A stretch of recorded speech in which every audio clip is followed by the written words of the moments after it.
I can get lost in the weeds real fast. Good morning. Thanks for being here. Before we dive in, just if we could quickly go around the room and introduce ourselves, and maybe just give yourself a 1 out of 10 rating in terms of your familiarity with mindfulness or your experience with mindfulness. Monica Claridge, physical education teacher in Kodiak, Alaska. And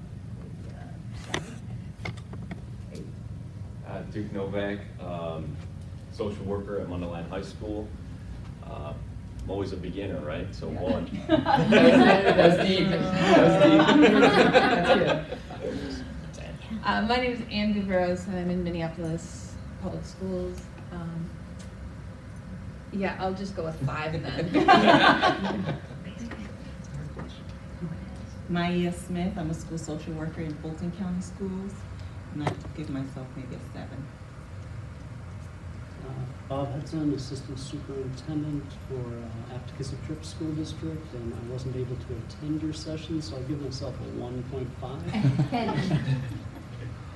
Hi, I'm Renee Meddy. I'm an executive coach and leadership development consultant and have a mindfulness-based preschool in Seattle. And I'm with Duke, but it depends on the day, anywhere between a 1 and a 10.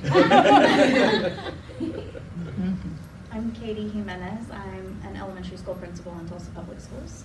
I would give myself maybe a 6. Nicole Zimmerman, I'm an elementary school principal from Red Deer, Alberta, Canada, and we have a school-wide mindfulness focus. We have a new room called the Mindful Nest, so I would say about a 6. Marcy Marzullo, elementary principal in Elgin U46, and I'd say about a 4-ish. I'm Mary Abbott. I'm lead social worker in School District U46, and I brought 10 of my fellow social workers with me over there on the other side. I attended last year. Totally got stoked and excited. We have resiliency teams in our district, and so I'm part of the work leaders behind that work, and I'm pushing that work forward in our school district in totality. So I guess I would give myself about a 5 or a 6. I'm Matt Dwar. I'm the well-being coordinator at Lake Forest High School. I've been there for 16 years. I'm also still in the classroom part-time, which is great. And also have coached and done a number of other things at the school. What's my rating? I like the sliding scale. I like that. Depends on the day and the moment. My stepson likes to remind me of when I tend to show up a little lower on that scale. Isn't this like your job or something? My husband asked me the other day, geez, Lauren, why don't you use some of your mindful stuff? Okay, my beloved. I'm Lauren Beaversdorf. I'm a K-8 Spanish teacher in Bannockburn, Illinois. That's my full-time job. I have 1 period a day now, thankfully, where it's just devoted to mindfulness. I'm also a yoga instructor part-time, so I teach like 3 classes a week, and that's how I jumped into this world. I took a grad course where I wanted to move up on the pay scale, so I needed 3 credit hours just to jump. And the class was called Staying Present for Better Teaching and Learning, and it changed my life. So from there I got just some certifications in mindfulness in addition to the yoga, and my administrator is like super open to all this, and kind of running our little school now, the operating system is based on like restorative practices and mindfulness now. So my rating scale is the same anywhere, obviously, because my husband, I was at a 1 that day, obviously.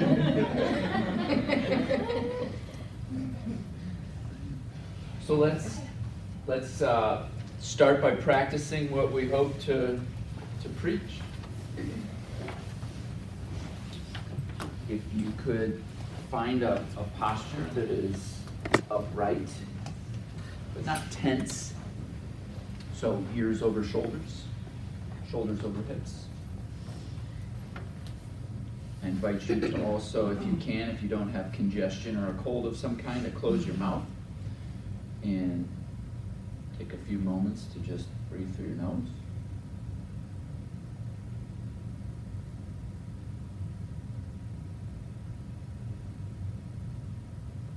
And as we're downshifting here, you can also choose to close your eyes if that helps you become more relaxed.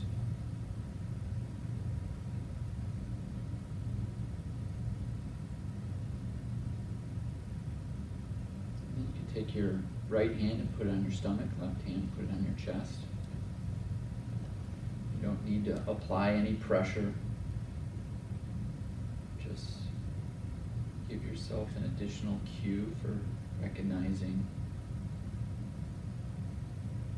your breathing.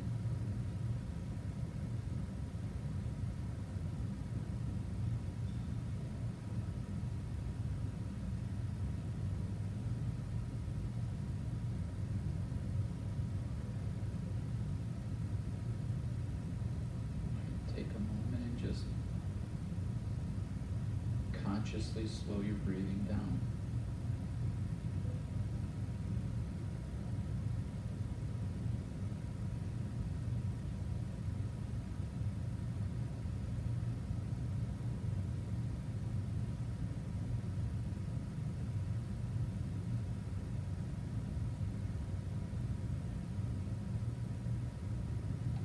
If you notice that your attention wanders, just gently invite it back to the sensation of your hands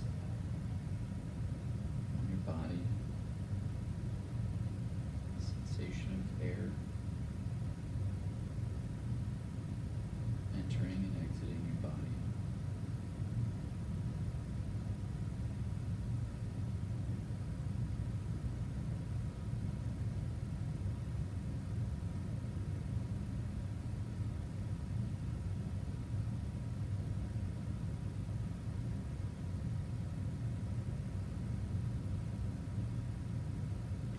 On the count of 3, we're going to take a long, slow inhalation through the nose. And then you're just going to hold it for 5 seconds. And then slowly exhale out of your mouth. So 1, 2, 3, slowly breathe in your nose. Fill up all the way. And once you're full, hold it. 1, 2, 3, 4, 5. Now slowly exhale out of your mouth. Consciously relax your muscles as you do that.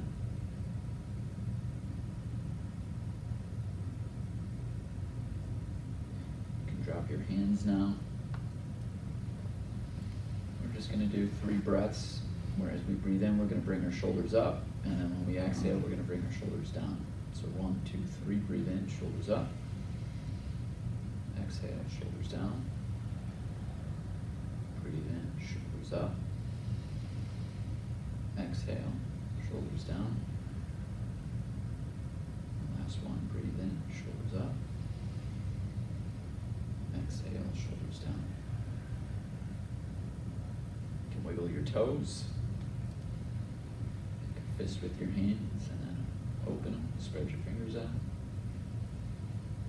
Last, you can gently pull down on your earlobes, sounds goofy, or pull up on your ears. You have nerve endings that run through there that are associated with your parasympathetic nervous system, so just gently pulling on your ears elicits relaxation.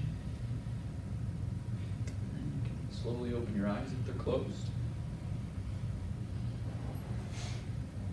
And here we are.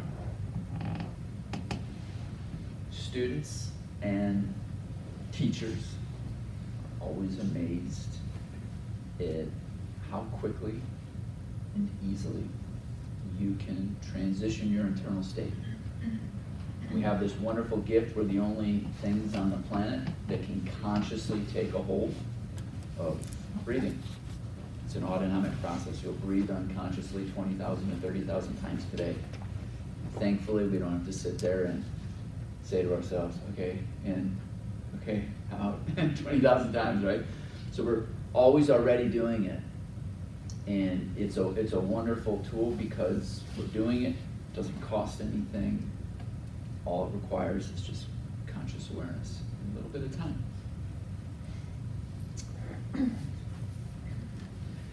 I like to start by mentioning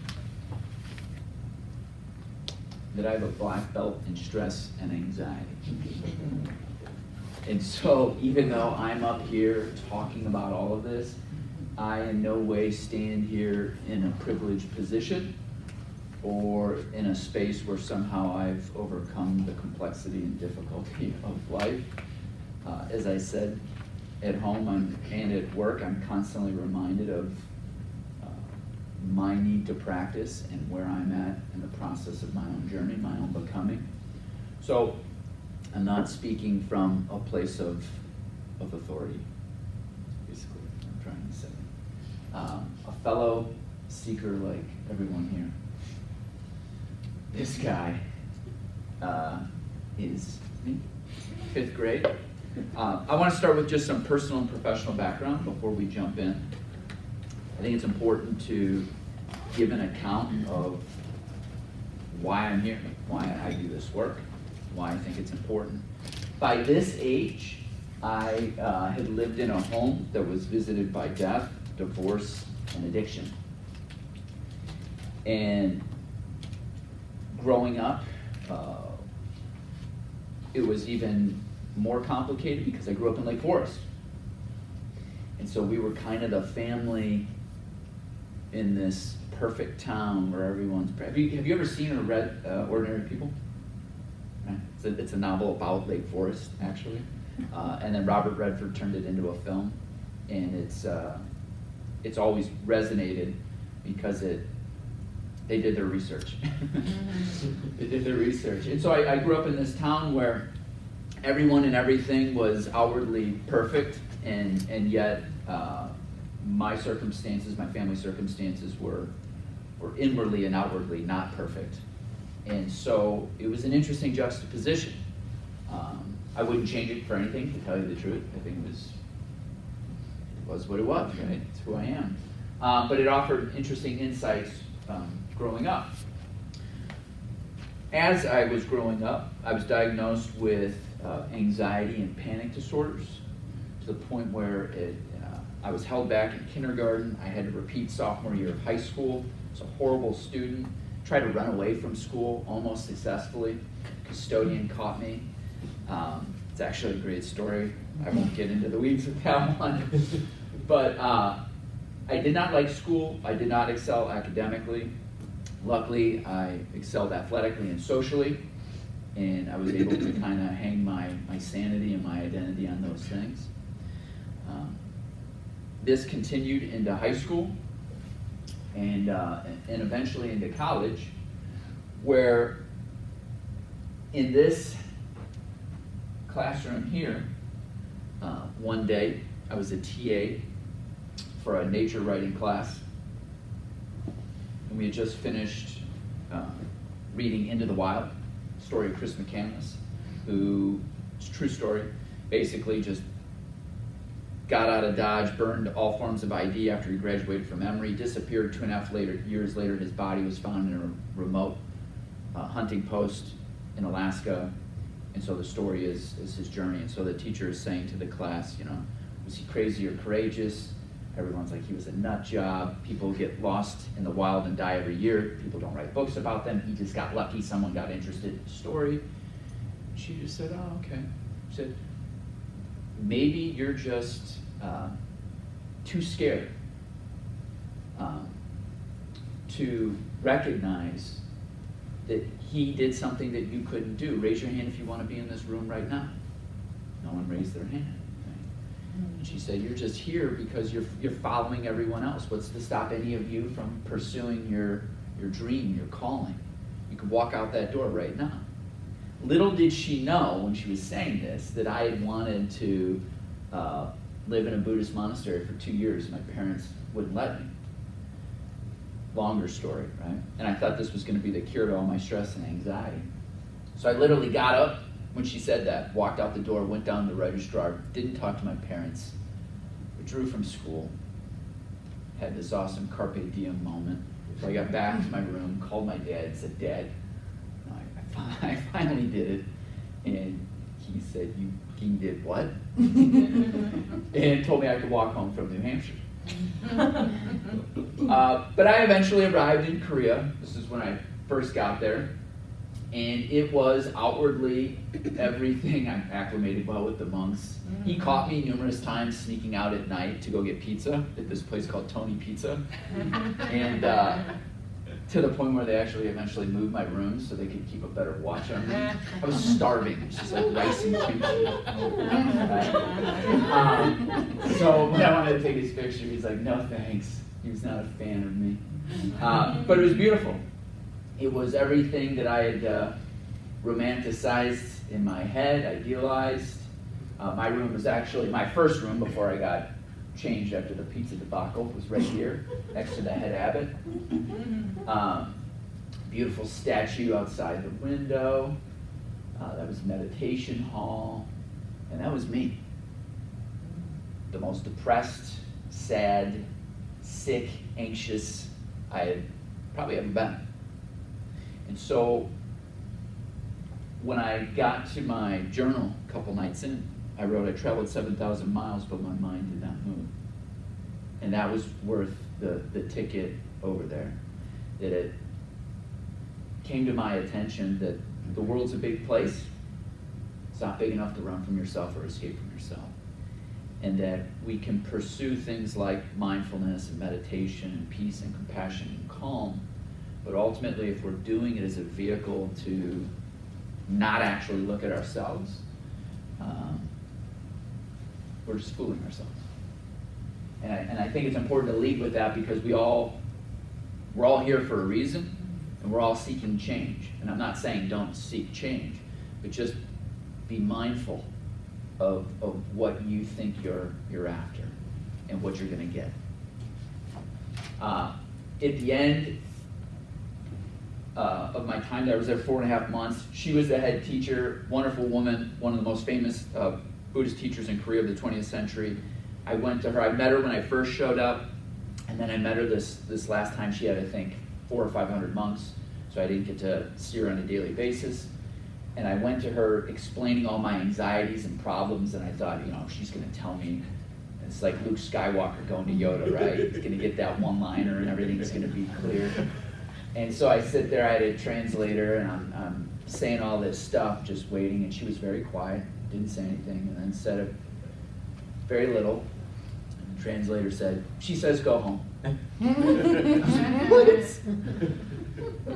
You're not going to get anything here, right? You're just running away from yourself. Go home, get yourself together. This is not what this is about. So it was tough love. She was right. She was 100% right. And I'm glad she said that because maybe I would have hung on longer. So when I got home, I became very interested in secular mindfulness. I finished college, and then I eventually got into a psychology program for health and sports psychology. And I thought I wanted to be a psychologist studying mindfulness and teaching it. Long story short, I became a parapro at Lake Forest High School to get health insurance because my brother worked there, and Proctor Study Hall so I could do my research and homework during the day and get paid for it and get insurance. And I distinctly remember walking into the high school, interviewing with the principal, and walking out and saying to myself, "This is a joke. I won't be here in a month." 16 years later, I'm there still, and a teacher and everything. So I quit the psychology program after, I think it was a year and a half, because I realized I wanted to be in education. So I went back, got certified to teach, etc. So I took a lot of this with me. And always remembering mindfulness is not a panacea. I continued to practice on my own, research on my own. I started a doctoral program in education, told the school, "Hey, tell me what you're interested in. I can tailor my program to integrating some of this stuff." The administration at the time was not very receptive, so I continued to explore it. Until this significant personal and professional moment. This is my classroom still to this day. But 8 years ago, I walked into this room with 21 freshmen who had just found out that their good friend had walked out the front doors of the school, across the front lawn, and put himself in front of a train. And I didn't know that they were going to know. I only knew that we know because we had just received an email about 5 minutes before I walked into the room. What I didn't know is that a group of the students were literally that kid's best friend group, and they were all in my class. So it was emotional triage, and this was a big wake-up call for our community, for our school, and it's really, not just this, we had 2 other incidents that were almost identical to this within a month-and-a-half period. And so this became ultimately why my position was created as well-being coordinator, and why we're doing a lot of the cool things we're doing today. And I always say to schools when I talk to them, there's a parable, an old mindfulness parable called the 4 Horses, and it's about the different levels of mindfulness practitioners. And I'll just do the top of the continuum and the bottom. The top level horse doesn't even need to be whipped, just the shadow of the whip, the rider's whip, spurs it into action. The lowest level horse needs to be whipped so hard that it breaks the skin and goes down to bone, right? And so you don't need to be the 4th level horse to start implementing a lot of this stuff in terms of being reactive and having something like this occur within your community and school before you say, oh, I need to pay attention, there's something going on here, right? Unfortunately, we were the 4th level horse. And it's kind of human nature to be reactive instead of proactive. So this was my line over and over again. It still is to our community and to our school. It doesn't matter if our students can check off all the boxes on the rubric of academic achievement. If, when they wake up in the morning, they don't want to live. They feel that their lives are bereft of meaning. And some of you are from out of town, so I don't know if you know a lot about Lake Forest. It's a very affluent district, very externally focused and very academically driven. And it was important for us to realize that there's more going on than just having a First Choice University bumper sticker put on the back of your SUV as you drive through town. And I say that sarcastically, but you wouldn't believe the power of that statement and how much that gesture in and of itself carries for parents and their value currency in the town. Just hang out Lake Forest and park in front of the Starbucks and just sit there and look at the back of the cars. And it's just an advertisement for colleges. So it's important for us to remember that the well-being of our students and young adults is really important. Young adult well-being, this is from the book. If you're taking a course for credit, Cultivating Mindfulness, so I'm going to be integrating just different parts of the book with also my own research and experience, but these are some of the statistics in the book. I think when we're talking about young adult well-being, personally, the statistics get so redundant. Like, we know what's going on. Young adults are struggling, and they're struggling in ways that are unprecedented, and there's so many different ways of statistically representing that, but here are some. 1 out of 2 students, 18 to 17 years old, worry about school. In a survey of 1,108 teenagers, 64% were overly stressed in the last month and 82% in the last year. Students are leaning on maladaptive coping strategies, over/under eating, lack of sleep, habitual social media use, and substance use. We do something called the Illinois Youth Survey at our school every other year. We've been doing it for 12 years, I think.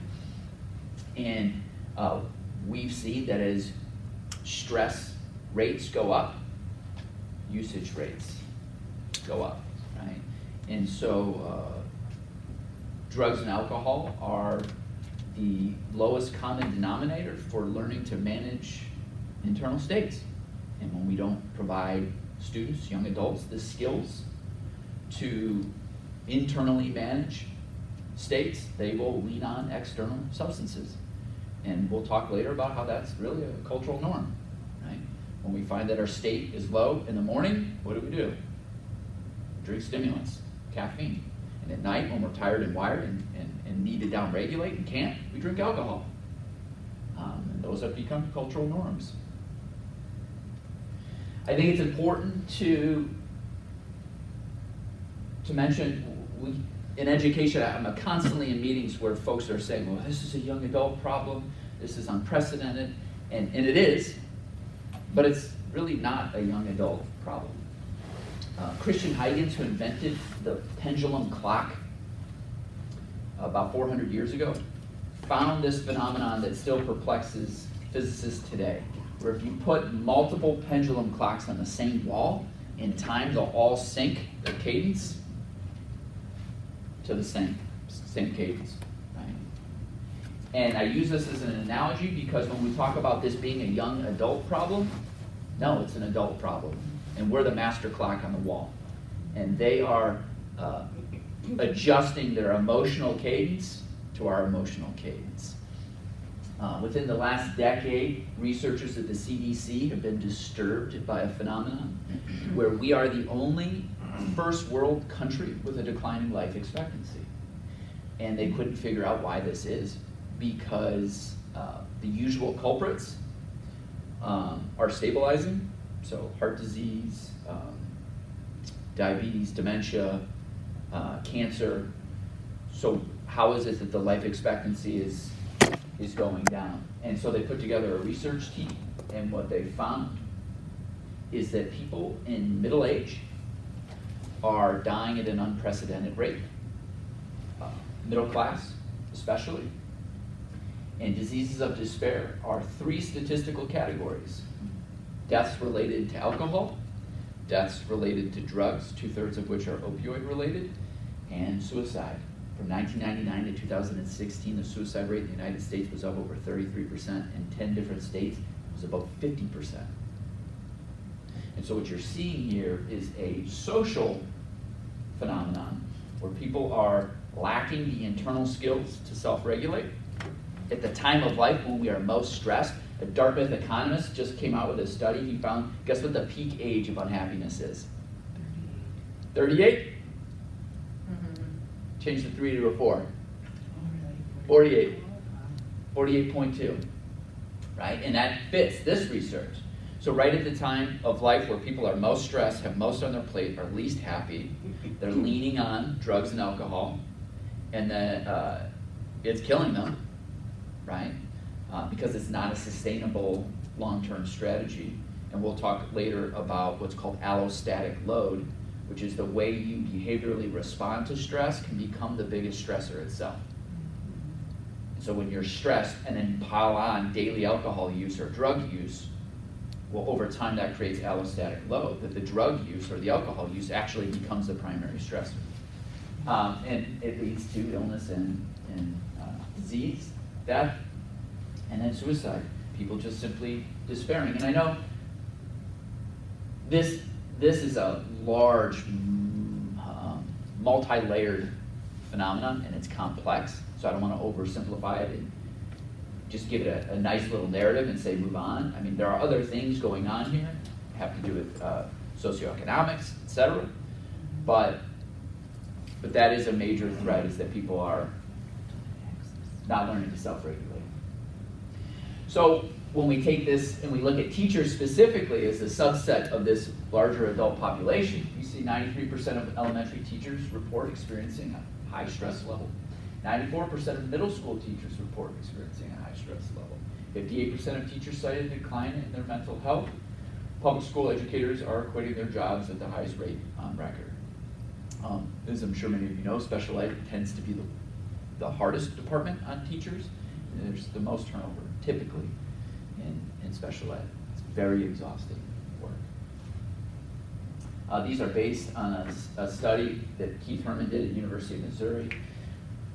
This is from the study. Studies since the 1990s have shown that teaching is one of the most stressful occupations, and teachers experience high levels of burnout, social emotional symptoms, and disorders at higher rates than most other professions. But they have summers off. Right? Raise your hand if you've been at some sort of occasion with, I don't know, family or social, whatever. Oh, so you're a teacher. And you're like, here we go. You just know what's coming. So what's it like to have summers off? It's awful. It's awful. So it's really the perfect storm. It's a bad combination because you care a lot about what you do, plus you often lack control over what happens. I think in teaching, more so than in other professions, the outcomes and the dynamics of what you're dealing with are such that you really do, you have control over something, but there's an ocean of chaos around that. And when every student walks in the door every period, they bring with them a life world that encompasses so much more than that instructional time you have with them. And so how is it that you are supposed to, everyone throws their, as a society, we throw our most idealistic expectations onto education, and we want schools to be this driver of social change and this transformative agent, but in reality, schools are just perpetuators of whatever's actually happening in society. It's just a mirror. And so we live in the trenches of that, right? Go win the battle, but we're going to give you minimal supplies, right? And so negativity is a coping mechanism for stress. Teachers are exceptionally negative, and they drink their daily dose of negativity.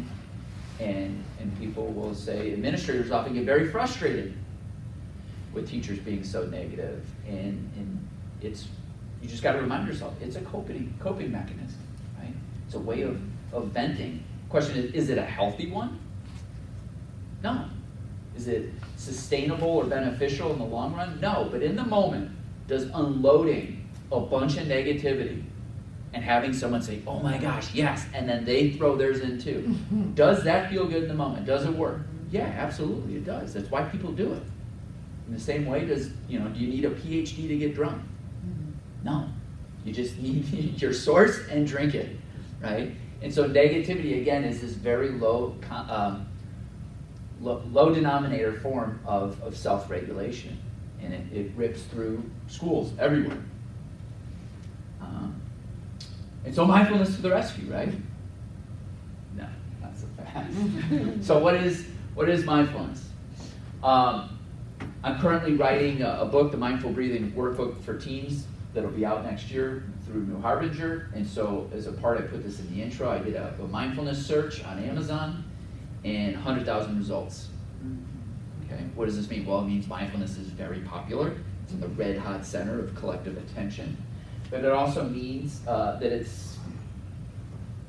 people have many different versions and ideas about what mindfulness represents, from earrings to mugs to pennies to, I mean, you name it, there's a mindfulness version of it.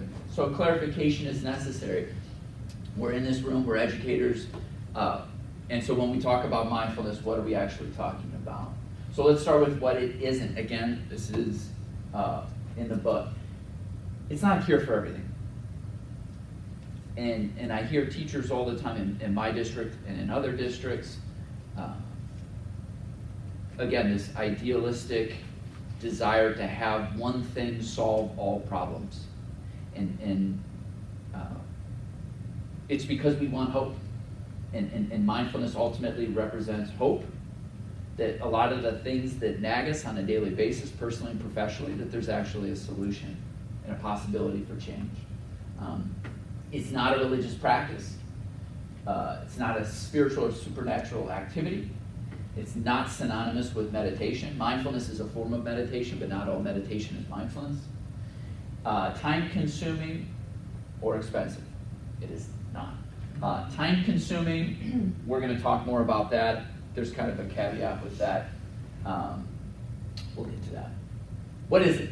It's a research-based secular practice of non-judgmental awareness with roots in the historical practices of Buddhism and Hinduism. That means it emerged within a particular historical, cultural, religious context, and then in the, let me get to this, I'm just going to skip ahead. Oh, it's too far ahead. So then in the late 1970s, at UMass Medical School, people started studying it in a secular, scientific way, and a lot of those religious and cultural associations and connections of the practice were gradually stripped away. Mindfulness means paying attention in a particular way, on purpose, in the present moment, and non-judgmentally. That is John Kabat-Zinn, who's kind of the father of secular mindfulness from UMass Medical School. What are the substantiated benefits? Strengthens attention and focus, lessens rumination, cultivates positive emotion, engenders empathy, and offsets stress. Neuroscience strengthens the medial prefrontal cortex. This is the part of your brain everyone's geeking out on, executive functioning. We all want our 12 and 13-year-old boys to behave like very self-organized, self-directed agents of their experience, which is hilarious, but that's another conversation. But the medial prefrontal cortex is a mediator of that. And what they have found that the more people practice mindfulness, the more active and the thicker, literally thicker, the medial prefrontal cortex is. And so this meta-awareness, this ability to pay attention to what's happening in my body and what's passing through my cognition or my awareness, and not to be immediately reactive with it, seems to be housed somewhere around the medial prefrontal cortex. So the more you practice that, the more that part of your brain grows. Downregulates the posterior cingulate cortex, which is associated with depression. In 2001, a man named, I think his name's Mark Rakel, discovered that on every fMRI image of a brain that is not being asked to do something, all brains look the same. So if we were to look at all our brains when we pull up to a stoplight, and it's red, and then we sit there in our car and we go into our whole little thing in our head, right? Our brains all look the same. What they found is there's this thing in the midline structures of the brain called the default mode network. And it's where you go when you aren't immediately engaged with your environment. And one aspect of the default mode network, I think it's composed of 12 nodes along the midline of your brain. There's one in the back called the posterior cingulate cortex. People who have depression, which is now and more being called a ruminative disease, where you're ruminating constantly, right?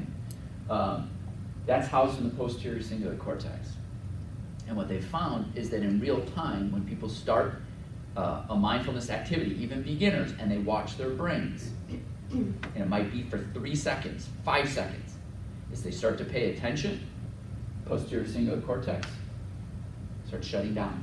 And then they go back into their thing, and then it lights back up. Right? So what they found is that with depression, unipolar depression, mindfulness is very effective. Not in terms of when you're actually depressed, but when you're in remission. If you start practicing, research has suggested that it will prevent or reduce further depressive relapses.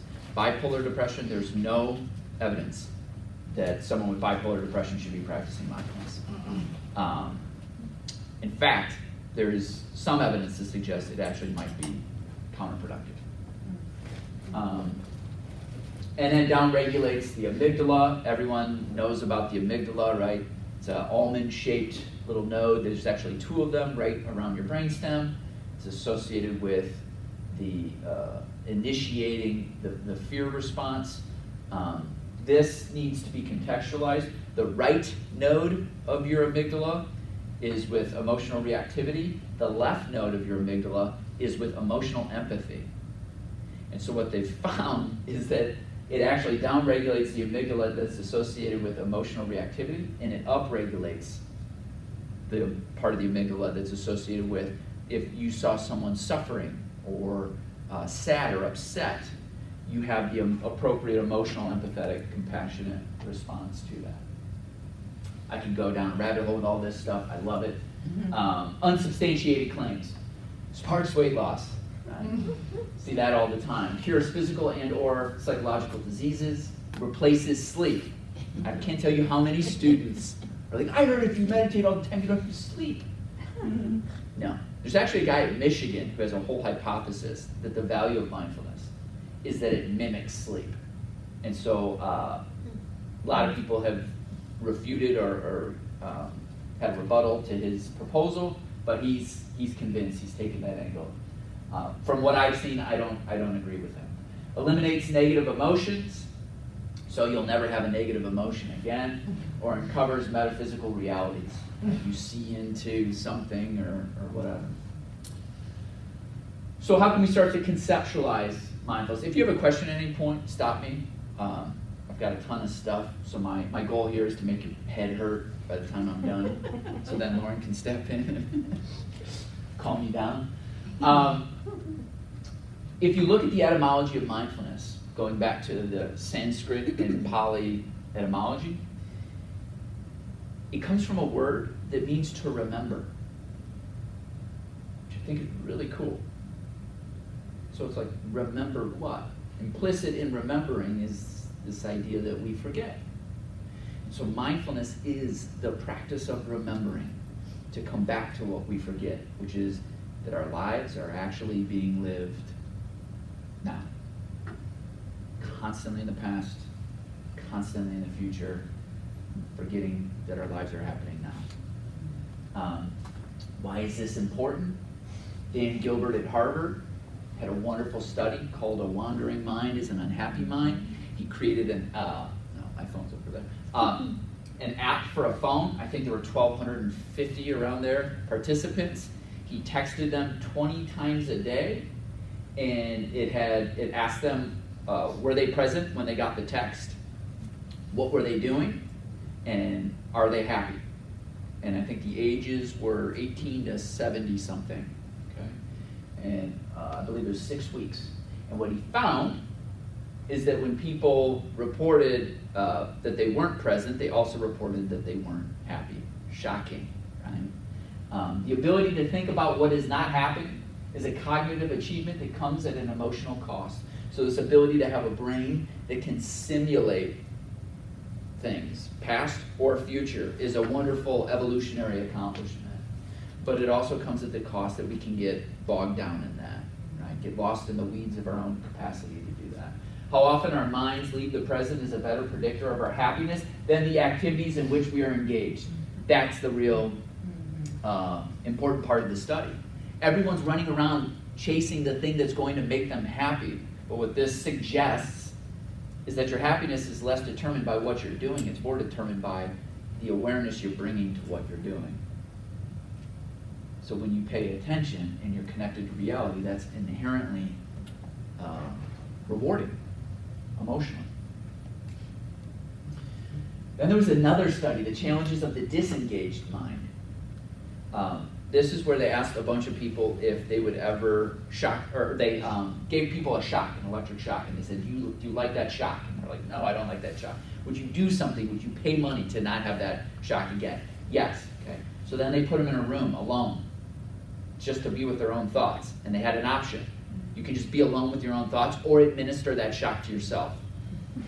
Even though all participants had previously stated that they would pay money to avoid being shocked with electricity, 67% of men and 25% of women chose to inflict it on themselves rather than just sit there quietly and think. So just sit there. Right? So this is a conundrum. We go back here, being in the present is where we're happy, where we're connected. But then we want to do anything to avoid being in the present and actually confront ourselves. We'd rather shock ourselves. Right? So kind of a paradox. We've lost connection to stillness and quiet, and consequently to ourselves. And everyone wants to talk about self-care, but it's hard to take care of a self you don't have a relationship with. Right? And I think implicit within self-care is self-partnership, self-friendship. But if you're not a partner or a friend to yourself, it's impossible then to actually engage in this practice of care. In the same way, you often care for people you don't have a connection to. So modern life is stressful, right? But why? Why don't we have this relationship? Modern life is stressful. This is where we get secular mindfulness, mindfulness-based stress reduction. My particular part of the presentation is going to focus on stress reduction. That's my background. That's kind of what I specialize in and do. It's an 8-week evidence-based program that offers secular intensive mindfulness training to assist people with stress, anxiety, depression, and pain. Again, this is what I was jumping to earlier. In 1979, John Kabat-Zinn founded the Stress Reduction Clinic at the UMass Medical School. Now it's the Center for Mindfulness in Medicine, Healthcare, and Society. It's a 2-tiered approach: develop non-judgmental awareness and cultivate positive internal states and gratitude. So when we think about this approach to stress management, we're working on two fronts. We're working on the ability to change our appraisal of somatic sensations. So when I say to students, how stressed are you, 1 to 10? I'm an 8. How do you know you're an 8? Because I'm stressed. Okay, well, we just went in a circle. How do you know you're stressed? Because I'm at an 8, right? And you keep pushing them, and eventually they'll say, because my chest is tight. Boom, great. Stress is somatic sensation. It exists in your body. Actually, stress, from the Latin strictio, I think, means tension, closing. So stress is the experience of closing in the body, of tension, of narrowness. So the first part of stress reduction is simply, one, being aware of the fact that stress isn't an abstraction, it's a concrete somatic experience. It resides in the body. And two, there's an automaticity to how you respond to that cognitively. And if you don't realize that you're just reacting to that physical sensation cognitively, it then just reinforces the physical sensation, and now you're in a stress tailspin. And you don't know what's what. It's just stressed. Okay? So the first part is realizing it's in the body, and because it's in the body, I can actually pay attention to it and not immediately appraise it, meaning value it, positive, negative, remind you of something, right? And then you just start going. No, come back. Just simply notice it. What are you not noticing in your body when you're noticing the stress? So if it's in your chest, stress tends to be located around the head and then into the chest and upper abdomen, right? Never heard someone say, oh, when I get stressed, my pinky toe gets really just out of whack, right? So the periphery of the body tends to become almost invisible, transparent. It's like it's not even there.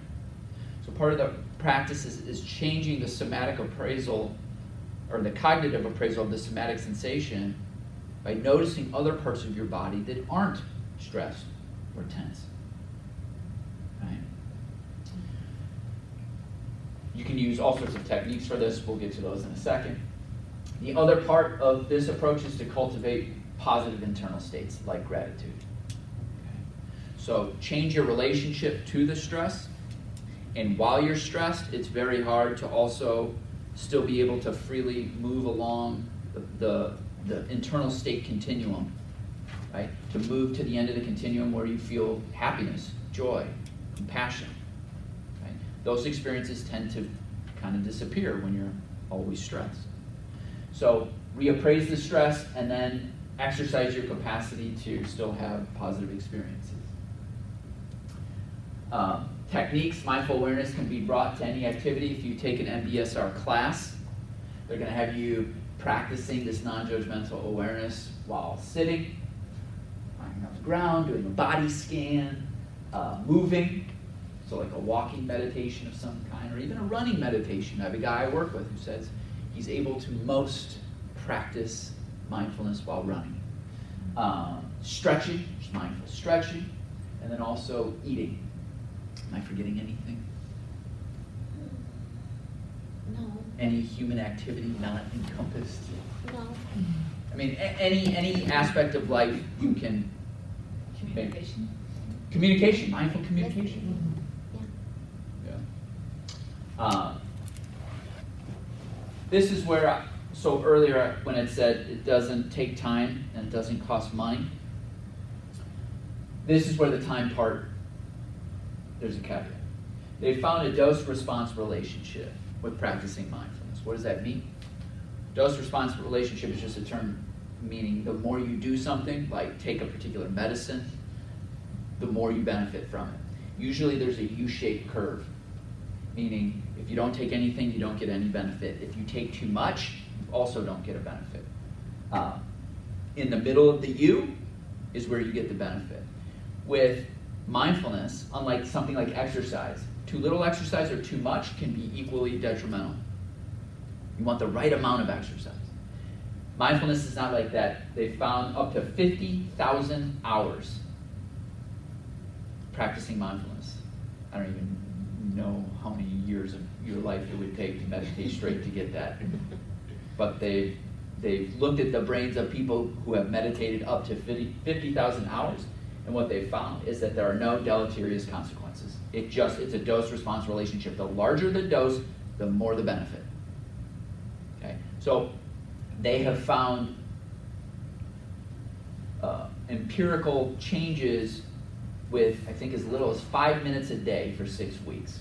I think that's the lowest dose where there's been reported change.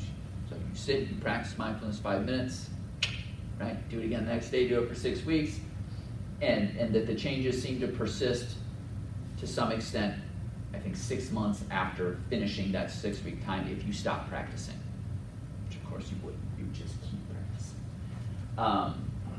So dose-response relationship, the more we do it, the more we benefit from it. Consistent practice turns transient, mindful states into enduring traits.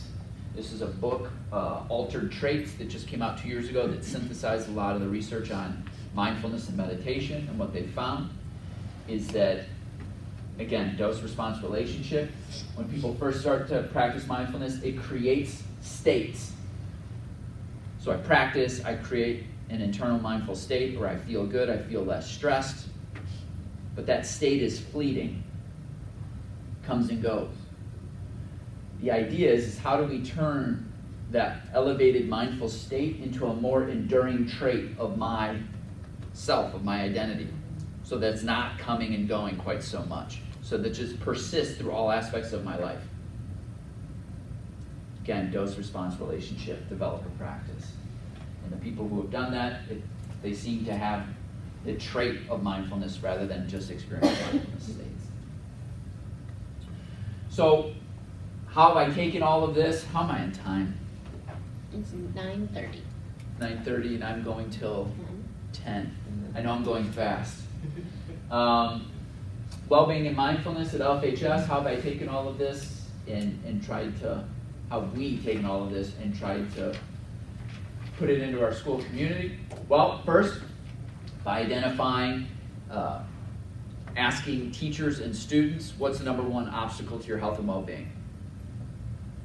Basically, 100% of both populations said stress and anxiety. Okay, there's our problem. So, went to the principal, this is our problem. MBSR is a research-based solution. Can we start doing it? She was great, Dr. Holland, and said yes.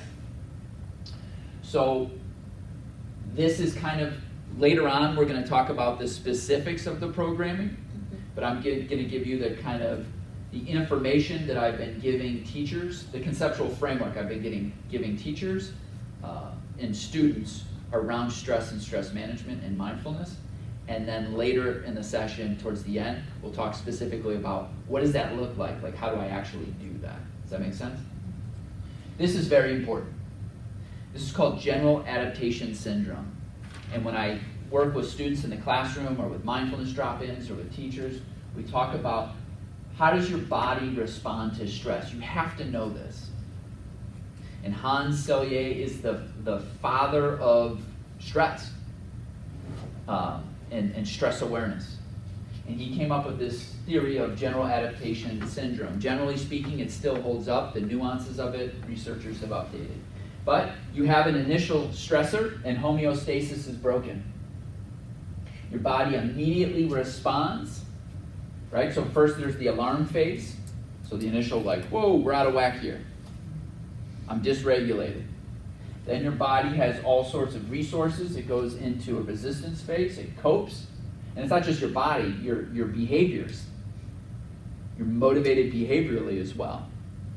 So your body says, whoa, we need to do something to act on this stressor. And then whatever behavior inventory you've learned, you implement. So if it's drinking, you go to drinking. If it's getting angry, you go to getting angry. If it's freaking out and getting in the fetal position and shaking back and forth in the corner, as one student I worked with 2 years ago would do, then that's how you've learned to cope with it. The body's resistance to stress can only last so long before the exhaustion sets in. So then, if your strategy is ineffective, or the stressor is too significant, you will wear the system down. We're going to talk about the significance of this in a second. So phase 3 is exhaustion. So you go from alarm, resistance, to exhaustion.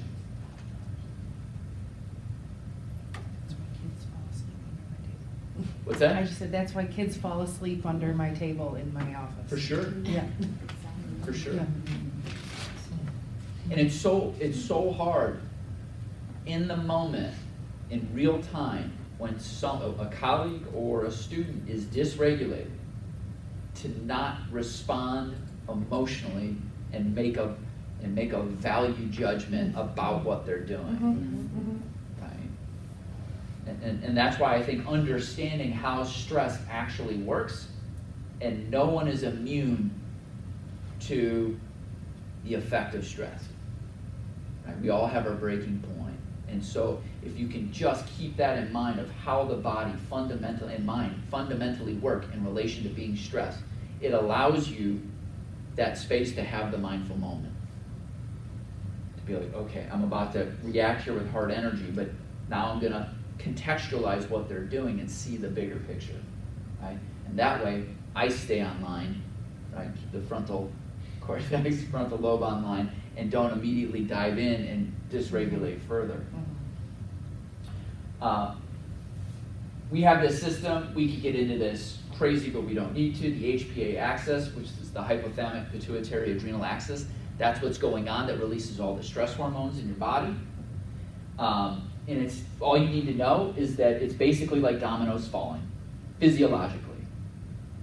So once you appraise something as being stressful, and I go into alarm, once the hypothalamus communicates to the pituitary gland, to communicate to the adrenals, to put cortisol, adrenaline, and all these things into your system, the dominoes are going. Which means the person or yourself, you have less free will. Like this domino effect is so powerful that once they start going, you are a prisoner to this response to some extent. Really important to remember that.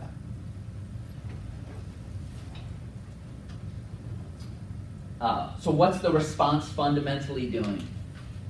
As a vertebrate, the stress response prepares your muscles to work, which means your body must rapidly mobilize energy and deliver it to the largest muscles. This is huge because when we talk about what the stress response is doing, it's mobilizing you to act, to move, to physically move.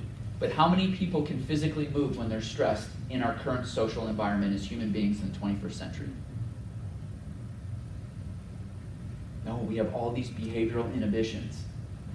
So you get stressed out, and that domino effect goes, and it's saying, I'm going to keep going until you tell me by moving your largest muscles that you're acting on this stressor so I can shut off. But it doesn't happen. Right? You just sit there and you internalize and you internalize and you internalize. You bury you feel in your chest and whatever, and then you go home, you're like, argh. And then maybe you take it out on someone who has nothing to do with it or whatever. But if you fundamentally understand the stress response, that it's made for movement, I mean, it's hundreds of millions of years old. And the fact that as it's evolved, the things that could move are the things that allowed us to actually be here today as human beings. So when we see someone getting stressed, instead of telling them, you just got to calm down. Right? It's like telling them to put a lasso around a cloud. Right? There's no calming down. Why don't you go take a walk? Get up and move, right? Allow your body physiologically to tell your brain, we got this, we're good, we're moving, we're acting. But we don't do that, right? We just tell them, sit in the chair, don't move, don't talk, right? And it's just bottling up. Robert Sapolsky, if you have not read this book, you need to read this book. This is the single best stress book that there is. Why Zebras Don't Get Ulcers.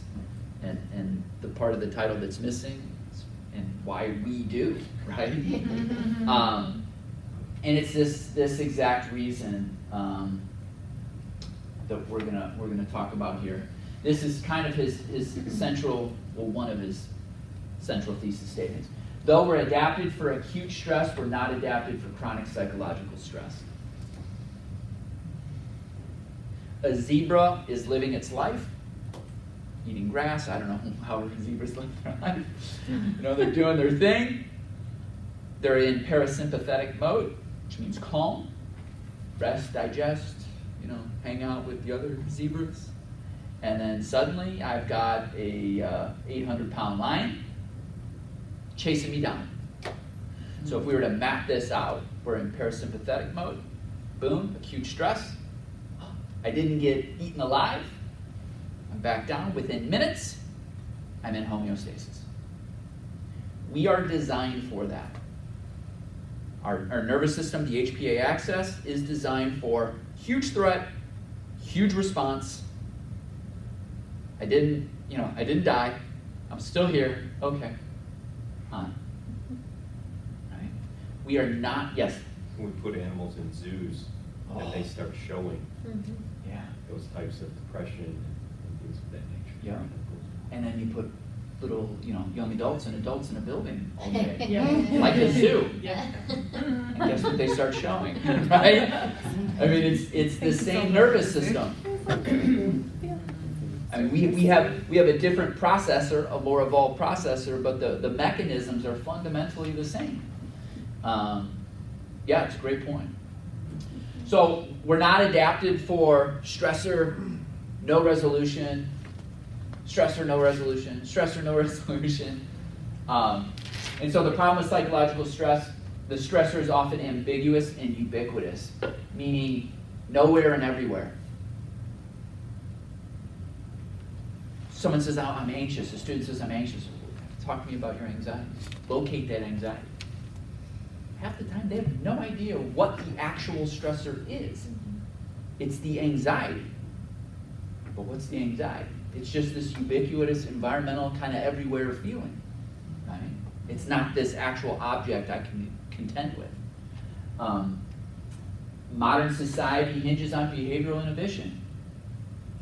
So the whole point of stress is to mobilize you to act, and increasingly we cannot act. We have to be still and regulate our behavior. I'm a 15-year-old kid, and I have to sit in a desk and not move for 8 hours a day and just absorb cognitive abstract symbols all day and supposedly just be fine. And if I can't do that, there's something wrong with me. I have attention deficit disorder. I mean, it's brutal. So we're sedentary. We're deprived of the cleansing of stress hormones. Zebras do this interesting thing. You just did it. Ducks too. Yeah. After a stressful moment, they shake. And what they're doing is their nervous system is processing through the stressor and shutting down. It's going back into parasympathetic mode. Right? And all these adaptive things we maybe once had, we no longer have the ability to do because of, again, behavioral inhibitions. The result, in time, the stress response that is designed to help us survive becomes the biggest stressor itself, and it is our physical and psychological health. We're not meant to exist 24/7, 365 with, today we don't have the acute stressors of the past. I always say to students this morning when you were walking from remote parking, there's a remote parking lot where they have to walk a little ways to school. Were any of you chased by a predatory animal? Right? So we don't have these immediate acute stressors like we used to. But we have these everyday stressors that are experienced like acute stressors, a calculus exam, etc. And the thing is that when you're in yellow all the time, little things put you into red. And in a minute, we're going to talk about the stress bucket. If your stress bucket is always at 9 out of 10, then something small that's put into it is going to put you over. And that's what's going on, is we're constantly elevated, and then little things just drop in. They push us over. Symptoms of general adaptation syndrome. This is like everyone. Chronic lethargy and irritability, distractibility, hard time focusing, blood sugar dysregulation and food cravings. So in the morning, we should wake up and we should feel, if our cortisol melatonin balance is on point, we should wake up in the morning and feel alert, awake, rested, ready to go. And at night, you should just slide into sleep. It should be effortless. Instead, we're so dysregulated with our stress hormones that in the morning, when we should have a lot of cortisol, we don't have a lot, and we need caffeine to jack us up. And at night, when we should be rested, we're spiking with our cortisol. Okay? So tired in the morning and wired at night, poor sleep, chronic cortisol suppresses melatonin, doesn't allow people to sleep. Rapid, shallow, and or labored breathing. Have you ever watched in Britain where they chase the cheese wheel down the hill? I tried to do the video, but Haiku Deck frustrates me so much sometimes, and it would not accept the link. But they all stand at the top of a very steep hill, and they take this cheese wheel, and they roll it down, and everyone they're all drunk. They just sprint down the hill, and they're basically falling out of the sky, right? People are breaking limbs, and they do this every year. It's a big tradition. I look at this as, this is just us, right? This is life. We start each day, we're kind of at the top of the hill, and we're like, yep, let's do this. And then time and commitments and all the priorities and things we have to do, it's the cheese wheel. And it's just going down the hill, and we're like, gotta get it! And then we just start the day, we're running, and we think maybe things are good for a little bit, and then all of a sudden, it's just game off. And everyone's just falling down the hill, right? And then there's just this wreckage at the bottom. I don't know about your office, but in the English department office, where I am most of the time at the end of the day, that's what it looks like. It looks like a bunch of people who just fell down a hill and are now just like, oh my God, right? And then repeat tomorrow. Yeah. So how can we intercept this? I talk about online strategies and offline strategies. Online being when you're stressed, offline being to prevent you from becoming stressed. How am I in time? 15 minutes. 15 minutes. You can go longer. I'm stressed talking about stress.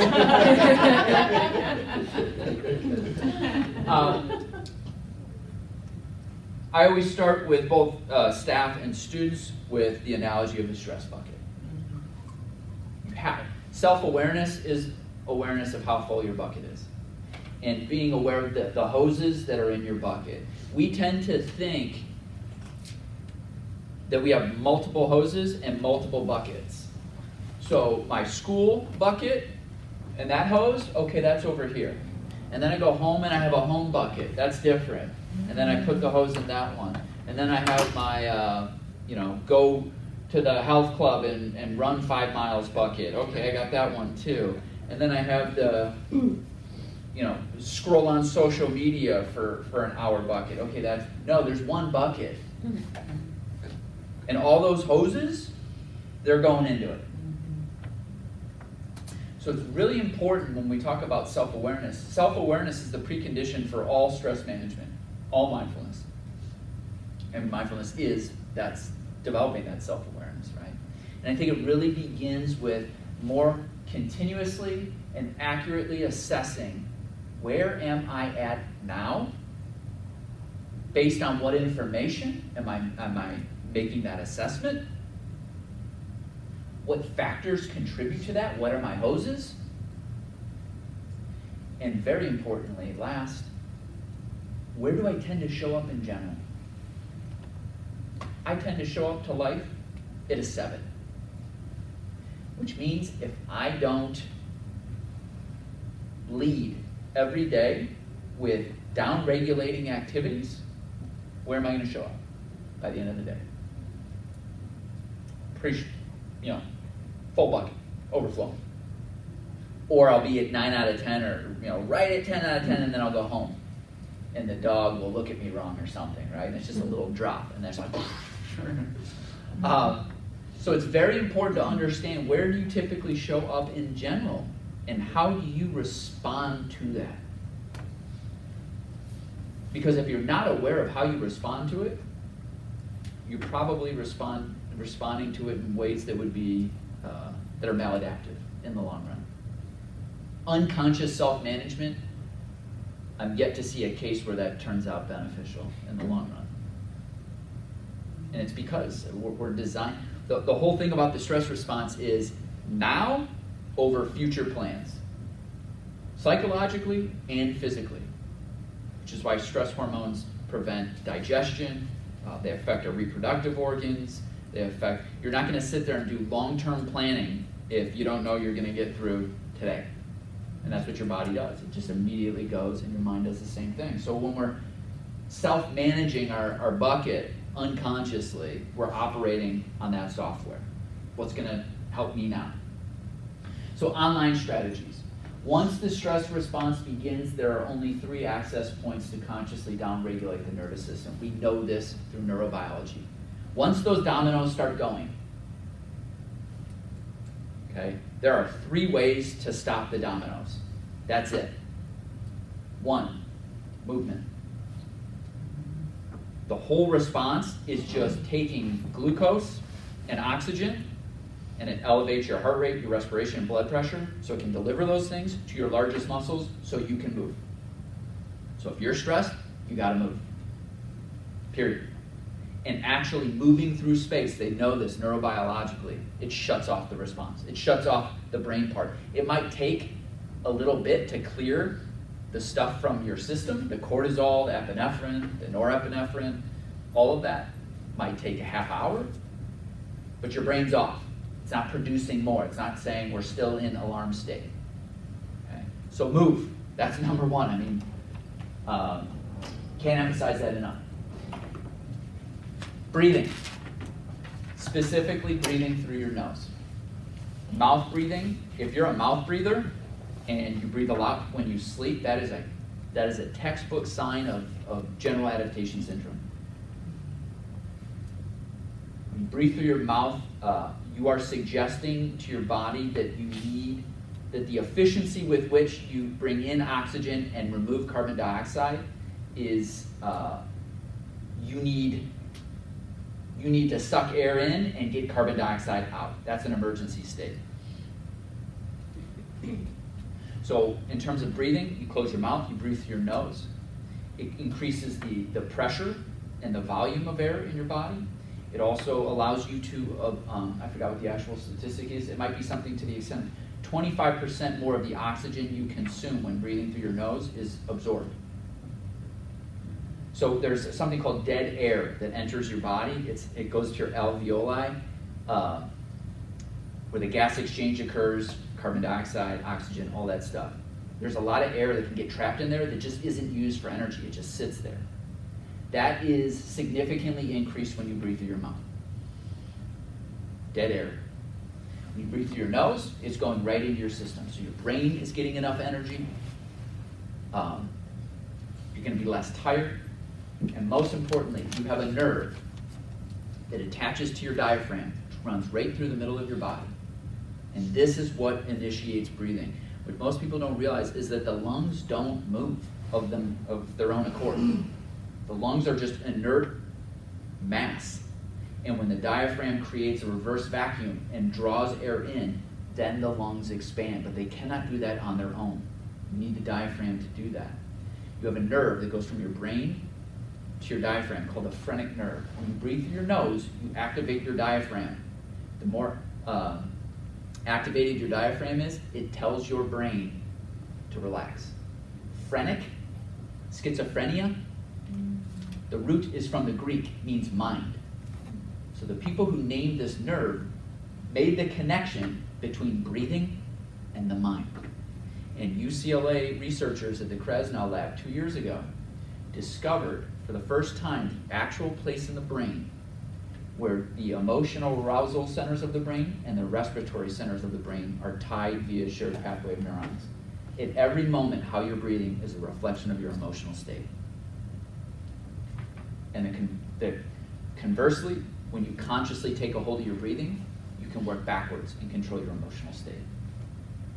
Right? So move through space, breathe. and breathe in a way where you have access to your diaphragm, which is ears over shoulders, shoulders over hips. Give space to the rib cage to move. Right?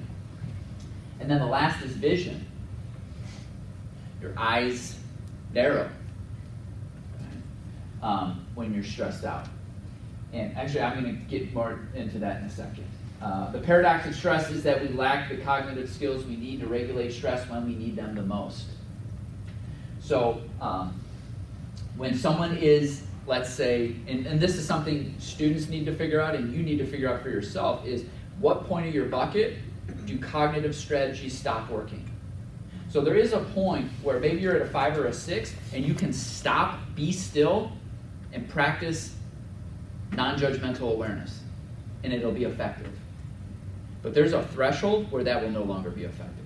You're going to sit down and try to be like, and be all zen, and that stress response is going to slap you in the face, right? And it's not going to go well. So you need to know where that threshold is. And if you're there, movement, breathing, vision. Movement, I just talked about it. Breathing, just talked about it. Okay, vision. When you are stressed, you move into what's called vergence eye movements. Your eyes narrow on a single point, so you tend to lose your peripheral vision. Vergence eye movements are associated with the sympathetic nervous system, so heightened arousal. Panoramic gaze is associated with calm and relaxation. This is important. They've found that one of the easiest ways to stress people out is to put them into a space where they have no visual access to a horizon. It's like everywhere. Okay? This is further compounded by when we get on a device. What are your eyes doing? You're in a vergence eye gaze. So when you think you're relaxing by scrolling social media or the internet, right? Distraction and relaxation are not the same thing. And so you're sitting there and you're scrolling through. Look at my eyes. They're in vergence, and I'm telling my brain, you're on. Right? Stay vigilant, stay alert. And when you sit there on your computer all day and you're staring at something a foot away from your face, right? You're affecting your nervous system through your eyes. The only external access your brain has to the world are your eyes. Think about it. Everything else is closed. So visual, how your eyes are working is a very powerful determinant of how stressed you are. Andrew Huberman, who I'm using a lot of his research, he's at Stanford. He has his own vision lab, and they study vision and stress. He's done a lot of work on this. What he has found is that if you are stressed, try to get outside. Try to go somewhere where you have access to visual horizon, and then you naturally get into panoramic gaze. Lateralized, yes? Real quick, did you say panoramic gaze induces relaxation? Yes. Okay. So even if you're stressed out and you're in a room with no visual horizon, just the act of opening peripheral vision instead of being in narrowed vergence eye movements or an eye gaze can be helpful. Have any of you heard of EMDR for trauma? So his lab, with other labs, have discovered that it seems to be working because lateralized eye movements. So EMDR is you sit there and you go and you move your eyes back and forth on a lateral horizontal plane, right? And it has this sedating effect. And with people with extreme PTSD, it seems to release trauma. One of the early theories was that it mimics this state where a child's vision, when it's breastfeeding, sees about as far as from the breast to the mother's face. And so the child is nursing, being nurtured, so it's got physical touch and food, and it's scanning, because when we're infants, we're calibrating our motions through the face of our mother. So the original theory is that you're sitting there and the baby's eyes move back and forth and they're scanning the mother's face. So it's a highly parasympathetic state. So they thought EMDR worked by mimicking this deep state in our development. Sounds cool, maybe there's some truth to it, but what they're finding is that lateralized eye movements in general downregulate the amygdala. And when you're walking in nature, and you're just walking, your eyes will naturally hop laterally back and forth, right? And so, I'm gonna jump ahead a little bit. So many of these stress management tools have to deal or can be checked off by just being outside. Moving outside. Visually, you're moving physically in space, you're smelling things, you're hearing things. I mean, there's a strong argument to be made that we're inside way too much. So, walking outside, get outside, I tried to create at the high school a walking group during lunches, pairing people with common lunch periods to just get outside, walk rather than sit at your desk and stare at a screen. Different parts of the year, people go crazy with that. Obviously, weather around here isn't always permitting. Okay, offline strategies. How do we prevent ourselves from getting stressed in the first place? It's 10, but just keep going. I can't. Tracy will get mad at me. No, she's not here. So Huberman's lab. Do we want to take a break? I'm good standing. Good standing. Get up. Huberman's lab at Stanford is, and another guy named Sachin Panda at the Salk Institute have done a lot of stuff recently on circadian health. And what they have found, there are 10 studies now, really well-designed studies that show arguably maybe the most necessary thing for your health and stress prevention is getting outside to watch the sunrise, getting outside to watch the sunset, and not getting any light on your eyes between 11 p.m. and 4 a.m. And I can so geek out on this right now because this has been my most recent area of research, but here's a quick story. You have these cells in your eyes, they're proteins called melanopsin ganglion cells. Even if you're blind, you have them. They're photon sensors. They're purely dedicated, they have nothing to do with vision, they're just sensing light, external light, okay? They communicate to this master clock of every cell in your body is on a 24-hour clock. Circadian means about 24. Even though every cell is on a 24-hour clock, not all of them are synced. They don't have access to the external world, so they don't know. So you have this master clock on the roof of your mouth. Ready for this? This will be the word of the day. It's called the suprachiasmatic nucleus. It receives input from the melanopsin cells in your eyes that it's light out, that there's photons, light photons. It tells the suprachiasmatic nucleus, it's the master clock. It's like, we're on. Everything in your body then is like, we're on. And functioning and going. And then at night, it's called chromatic shifts. So in the morning with the sunrise, you move from blue to yellow. Right? So it's a spectral shift in color. Your eyes register this. So they know waking hour. At night, it's from yellow to blue. They know it's sleeping hour.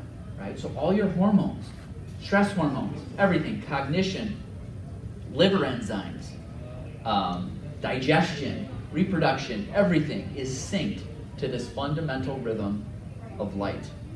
And so if their argument in these papers is basically showing, like, if you can take almost any disease that's out there and link it to circadian disruption.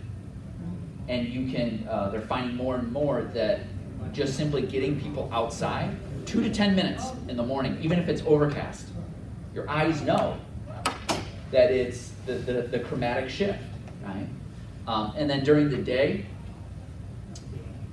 ideally be outside for more than an hour at some point. Right? So circadian health is huge. And I've had students start doing this. I give them an extra credit challenge where go 1 week watching the sunset, sunrise, take a picture, and then do a journal. Okay? And they do it, and at the end of the week, they're like, that was awesome, right? And then they just go back to their old ways. And then at night, if you're watching light from 11 to 4, they originally thought it was blue light from a screen. No, it's any light. Any bright light from 11 to 4 will disrupt your cycle. It's a circadian disruptor, basically.